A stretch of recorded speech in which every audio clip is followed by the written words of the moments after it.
Good evening and welcome. My name is Audrey Petty, and I'm the director of the Sojourner Scholars program at Illinois Humanities. It's a pleasure to be here with you.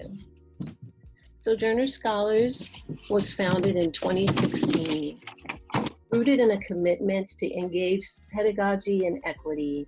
Sojourner Scholars is an intensive arts and humanities summer institute for young people living on Chicago's South Side. This free program provides high school students the opportunity to enroll in college-level arts and humanities courses taught by local college and university faculty, and to earn college credits over the course of 3 summer sessions. We're here tonight to meet several members of the Sojourner Scholars community. Every summer, our explorations are brought together around a particular topic. This summer, our theme for all 3 cohorts was education. And our capstone scholars, our graduating scholars, partnered with education specialists to inventory their own formative experiences in schools and to create projects that critically engage concepts of schooling and learning. We will meet members of the capstone community this evening, beginning with RU'GIA Jones, a Sojourner Scholars alumna who was senior TA this summer in the capstone course, and followed by Valentina Gamboa Turner, lead instructor for the course.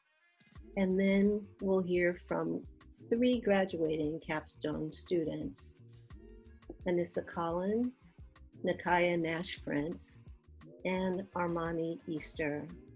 They'll be sharing their reflections and their observations and the work that they engaged in the summer seminar, Radical Love, Self-Determination, and Educational Equity in Chicago. Please let us know you're here tonight. Say hello. We have a chat going, and Chris Gazaitis, our Senior Director at Illinois Humanities, is the chat master. Chris will be providing some additional information about Sojourner Scholars and about the presenters that we're going to be hearing from tonight. So please give a shout and stay tuned. I also, before we close, want to thank not only Chris Gazaitis, but my colleagues at Illinois Humanities, Tyrese Williams and Jane Beachy. Great thanks to you for showing me the ropes with Rapid Response, the series that you all began and crafted so carefully. I really appreciate your support getting this episode up. And we will have future episodes from the scholars, so please stay tuned. You'll be hearing more from capstone students as well as other scholars in the program. Finally, before we continue, I want to thank Tony Santiago, who is our technical director this evening, our technical director for Rapid Response Series. Thank you, Tony, for your expertise and patience and care in pulling this evening together. Thanks again, everyone, for being here. Okay, I think we are on. It says it's recording. Yeah, it's like recording. I see it. You can see it, yeah. Okay, so we can just warm up, and as you know, and however you want to kind of find your way into it, and we can stop and start. I can introduce myself. Okay. My name is Gia, RU'GIA, but people call me Gia. I've been in the program since like 2015 or 2016 or something like that. A long time since I was a freshman in high school. The program it's been like a real good learning experience for me. One memory I can remember, like my first year, was we had this real nice house. I can't think of the name. Yes, it was I think we were at the archive house over on. And it's like wooden and stuff. Mm-hmm. Yeah, that was real nice. What else we used to do? I think one of my favorite things was on Fridays. We were going field trips to like the Smart Museum stuff and learn, and we'll go eat like the Chinese restaurant. Mm-hmm. But the program, it really helped me develop as a person, as a woman, as a teacher, assistant. It helped me do a lot of stuff that I wouldn't have thought I would have did my freshman year. Like coming into the program, I just wanted the college credits. But leaving the program, I learned so much, and like I engaged more, and I connected with people I probably would not have ever met if it wasn't for the program. And yeah, I really like it. Gia, thank you. It's so great to talk to you and to reflect with you. You were in the program from our very first summer. So we've just passed our 5-year mark, and we were just getting started in that house. Thanks to Rebuild, we had a little schoolhouse to work from that first year. Since then, of course, you've been through the program through 3 summers. Also, you've been a senior TA for 2 summers. Tonight, we're going to be looking at work from capstone students, students who are just completing the course right now. I wonder, as you think about your capstone year, your capstone summer, is there a highlight that stands out to you now about that time? My capstone summer was like, I think that was my best year because we talked about something that was really important to me that I really felt passionate about. We talked about mass incarceration, and we had to make a speech and stuff about it. It's really important to me because I know a lot of people locked up, like even my dad locked up. So it's like I'm real big on like lowering the recidivism rate, like when all that. I'm real big on advocating for people who've been incarcerated before, so I really had fun. I really enjoyed that, and I really learned a lot about how corrupt the jail system really is and how it really hinders like African Americans, especially males. What else? I just really liked it. I liked it so much that I did my senior paper in high school on it. Everybody thought I was crazy. Like, you doing your paper on jail? You doing your paper on drugs? And I was like, but it's a real, like, it impact my community and everybody around me so much that, like, I want everybody else to know, like, this is really what goes on in the world behind the scenes of people of color, minorities, period. Like, how they do us, especially, like, in the jail system and in the system, period. Because once you're in jail, like, you really are like a slave to the states forever. And I really enjoyed that, and it really helped me. It helped me grow. It helped me find like what type of person I want to be. Like where do I want to stand in the world? It helped me know that I want to stand as an activist, and I want to advocate for people who don't have voices, because I have a voice and I know how to use my voice. So that's why I feel like that was a real good summer for me. Gia, thank you so much for sharing your reflections. I'm so honored to be co-hosting with you. And I know this is just the first of several conversations that we'll have about your experience, your life as a scholar. So thank you for providing this first entry. And as we move forward, I look forward to hearing from you about your most recent experience as a senior TA. Okay. Hey, thank you. Thank you, Gia. All right, I'll see you soon.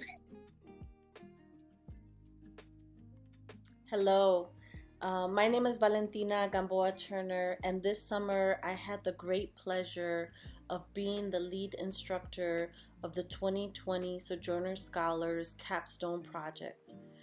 This experience was very transformative for me as an educator and as a learner committed to equity in education.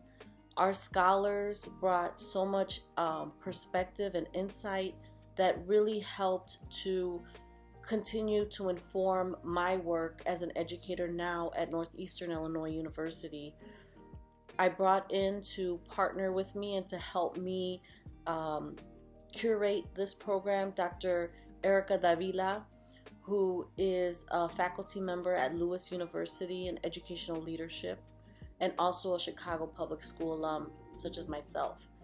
Together, we crafted an agenda that centered on radical love, self-determination, and equity in education.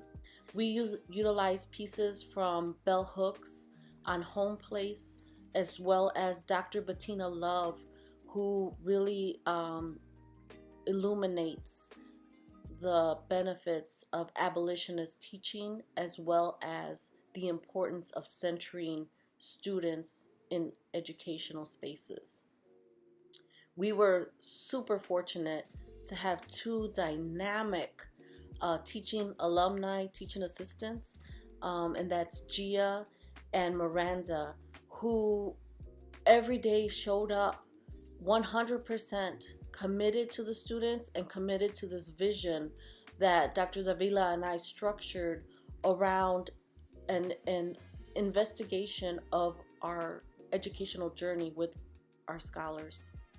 We were in the moment of COVID and we were unable to be in community with each other.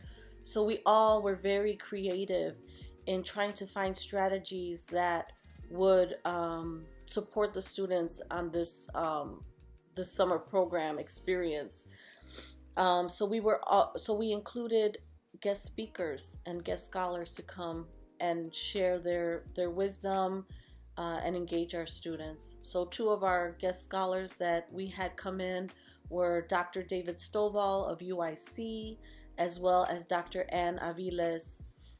And both of these scholars bring really important perspective for our Sojourner Scholars, because they're not the traditional academics that many people are exposed to.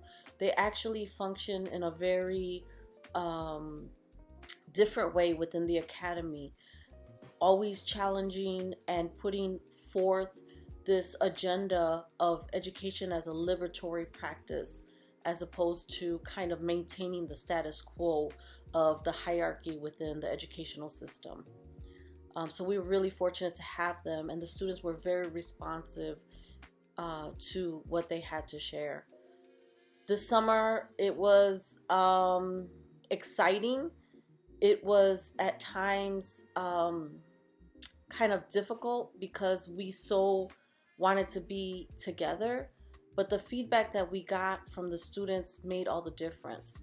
When the scholars shared with us how important it was for them to have a place to be, even though it was this online format where they can really reflect on their identity, reflect on education, which is such a big part of young people's lives, they felt like it was worth it and it was worth their time.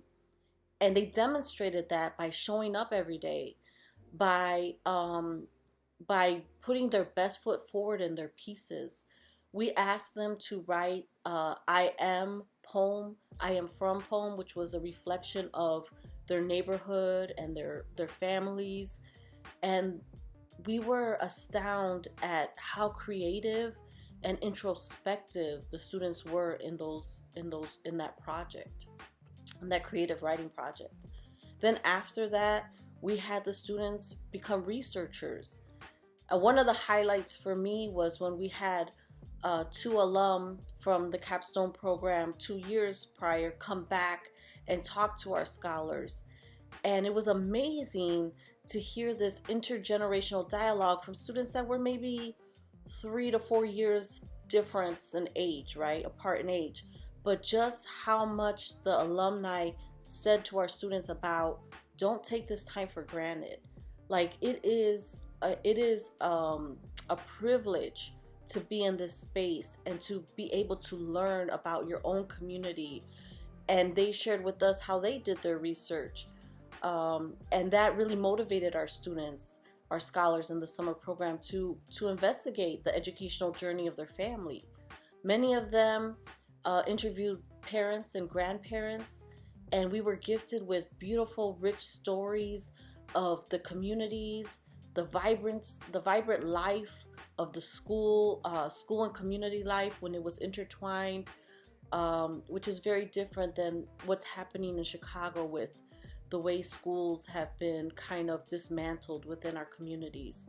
So it was an affirmation for myself and my colleague, Dr. Davila, in understanding that community schools are important places and that we need to cultivate and support our community schools, because when there is that interconnectedness between the life, the school spirit, the musical the experience, like in band and music and art and sports, all intertwined in the community, there is a life that we heard from our scholars' research that was very affirming, that the parents, the grandparents that shared felt like they belonged and felt like they were doing it back, back in that time.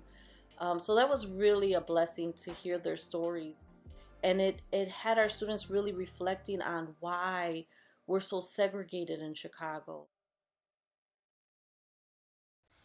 Okay, now let's hear from Anissa Collins, Nakai Nash Prince, and Armani Easter as they talk about their summer capstone experience, what all they did, what all they learned, and how was it having a virtual class. Hello. My name is Anissa. Hope everyone is well. And I wanted to share with you that the Sojourner Scholar program to me is a family. It's a place that has picked me up when I was down time and time again. It's a place that welcomed me with open arms and made me feel safe in times this world was chaotic and I truly didn't even know how to deal with it.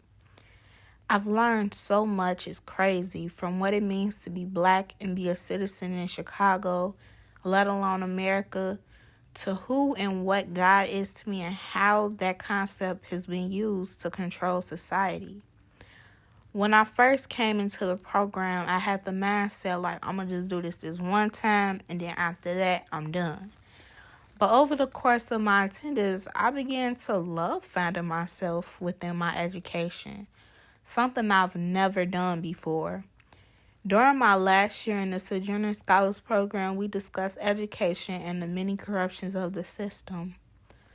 One of my most memorable conversations was me speaking with many influential writers and spokesmen, and I expressed how I felt. To me, education is a system that has taught black kids into believing that the founding fathers of this country is Thomas Jefferson, George Washington, and etc. And those people have saved our lives and freed us, and they are not. The education that I know in America is corrupt and biased to us black kids, even though we are the people, we are the voice that will carry this country into greatness. What I was taught opened my eyes to my culture, my society, and the world I live in. Truth be told, I never even knew who Sojourner Truth was until I entered the program. The Sojourner Scholars program has taught me what it truly means to really be an educated, strong young lady. And it started with knowing my culture, knowing how to think about certain aspects of society in a completely different lens, and grow from everything I've came to know. The program has helped me find myself and mold pieces of my understanding of this world together, and for that I am forever grateful. This program is my place where I can discover, learn, analyze, unwind, and let go. Thank you so much.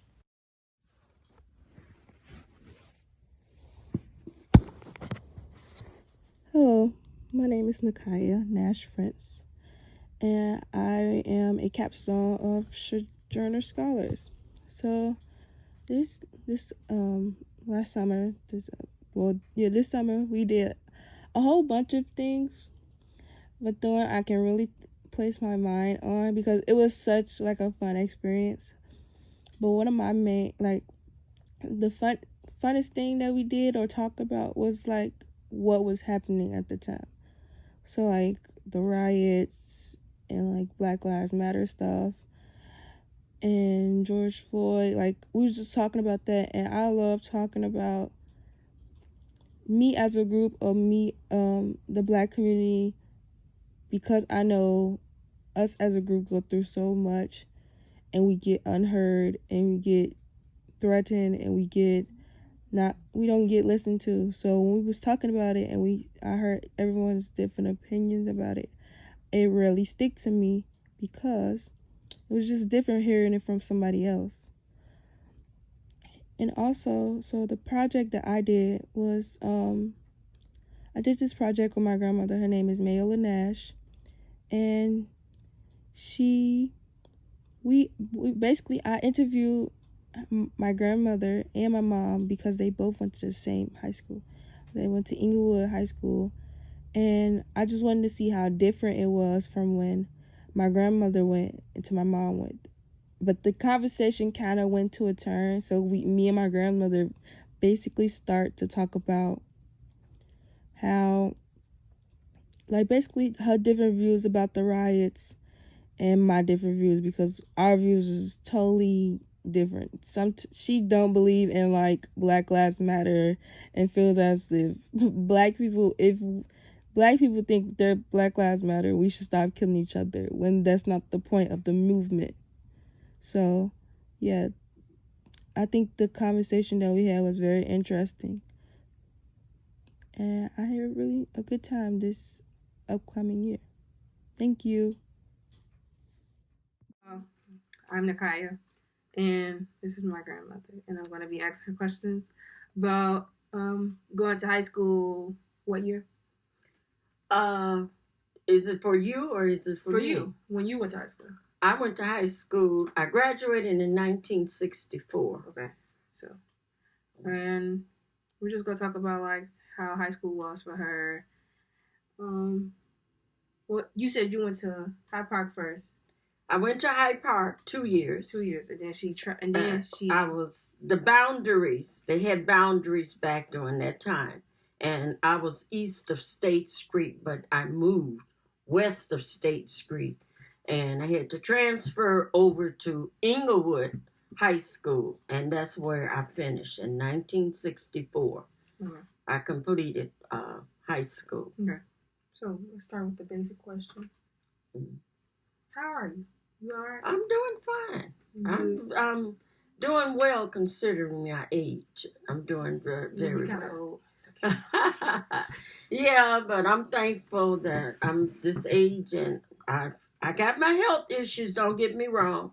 You know, I'm a diabetic. You know, and I have a minor heart issue, which both of those issues I inherited from my parents. Mm-hmm. Both of my parents had heart trouble. My mom her family were diabetics. Okay. So what's your name and your age?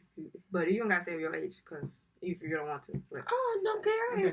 I'm thankful that so many don't make it in this day and age. The young people don't make it to 75.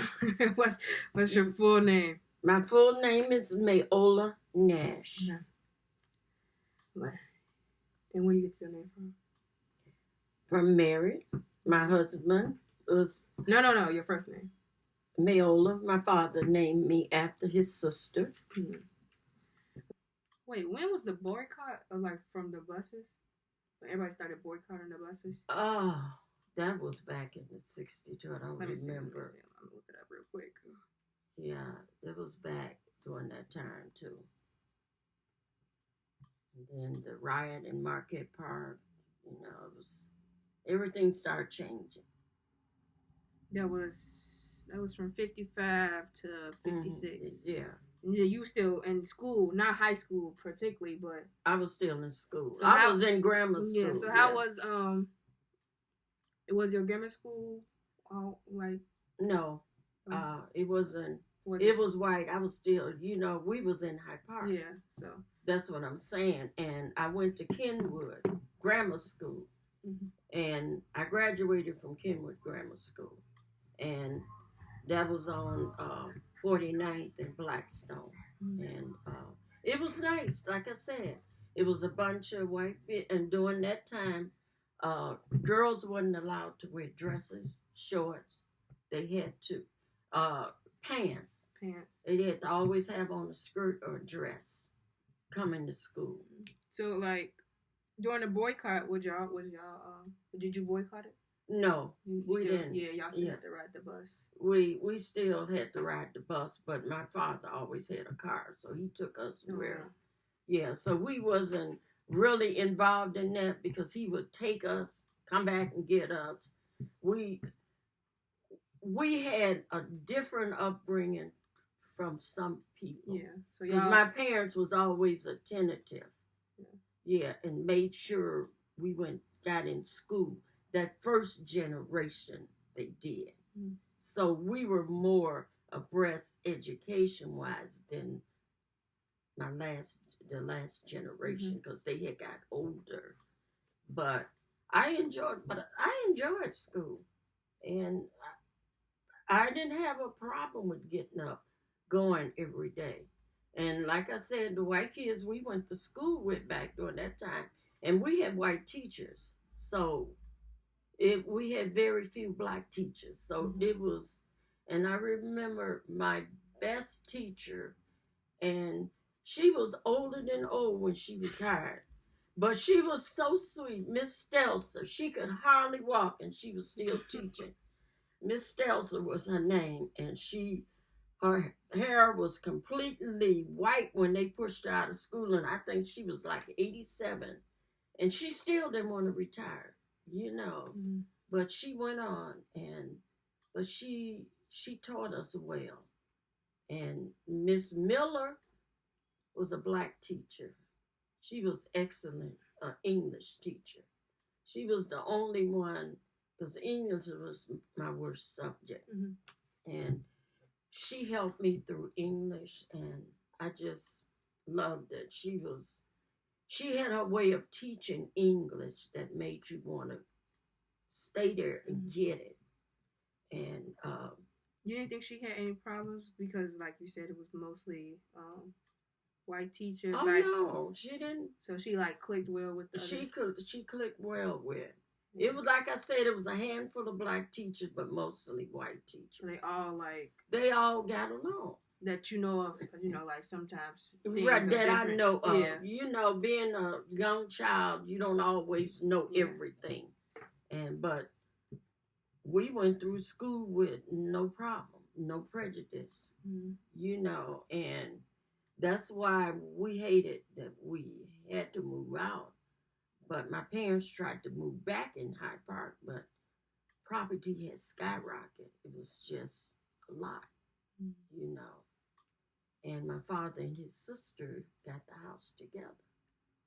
So it was nice back during it. And I always said I wanted to live in Hyde Park, even though I know I couldn't ever afford to stay there, you know, because it's a community within itself. It was like you got everything to work with. You don't even have to come out of Hyde Park to go anywhere. They got shopping, they got food stores, they got medical, dentists, they got everything you ever want. You don't have to come out of Hyde Park. So, but it's nice, you know. It was nice. Yeah, that was all the questions that I had. I'm about to edit this. This is pretty long. It's supposed to be 20 minutes, and I gotta put you and Mama clip in, so I gotta fit all of that down. Oh, okay. Well, if you gotta eliminate some of my most of my comments, that's fine. Cause you're mostly. But I'm very expressive, and then I just have to get my point across, and I'm not militant. Like I said, everybody have their opinion about Black life. That's my opinion. But, you know, a lot of people might not agree, but I don't agree on a lot. That's why I'm voicing my opinion. Miss Nash, don't come out. Let's go. Let's go. We working. Please. Thank you. Yeah, so. Ouch. Yeah, so that's why, you know. Other than that, I'm okay. Okay, sign off, say goodbye, or whatever you want to say. Well, I hope that helped Nakaya as far as me being her grandmother and expressing my opinion about her. Would you call it a survey or? Just an interview. An interview. Yeah. And I thank you for taking the time to listen to me. Okay. Have a good day. Be safe. Hello everyone, my name is Armani Easter. I'm currently a senior in high school. I've been a part of Sojourner Scholars for the past few years. Over the course of this summer's capstone, me and my peers were introduced to Home Place, A Site of Resistance by Bell Hooks. In this piece, she reflected on her home being a place where she could go to find peace and relax. Hooks also stated that her grandmother was the woman of the house, further explaining how Black women are overlooked throughout society when it comes to the home setting. Women have the ability to balance their own lives as well as others and still manage to make ends meet at all costs for their household. This is very similar to my home place. I grew up in the Auburn Gresham neighborhood on the south side of Chicago with my grandparents, parents, and cousins.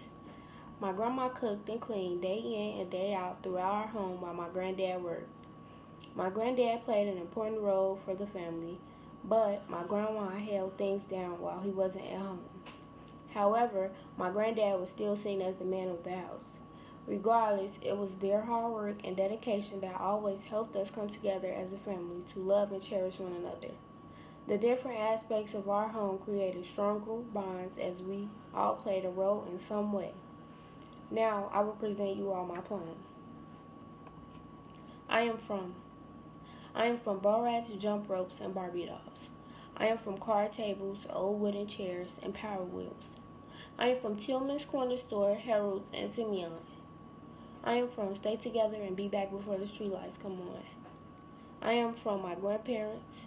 I am from baked mac and cheese, greens, and fried chicken.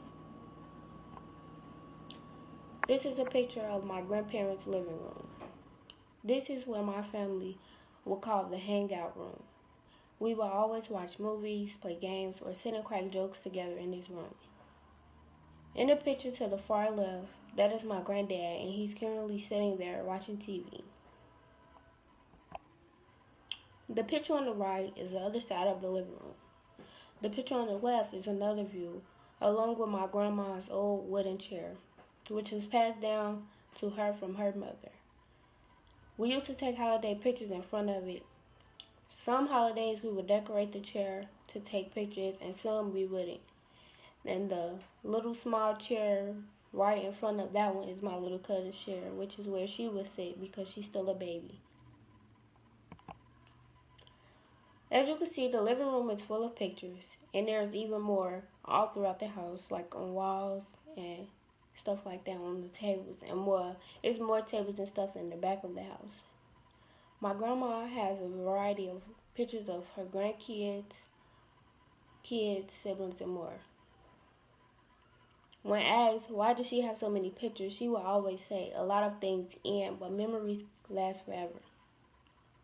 In the picture on the right, the first graduation picture, that's a picture of me from when I graduated from Beasley.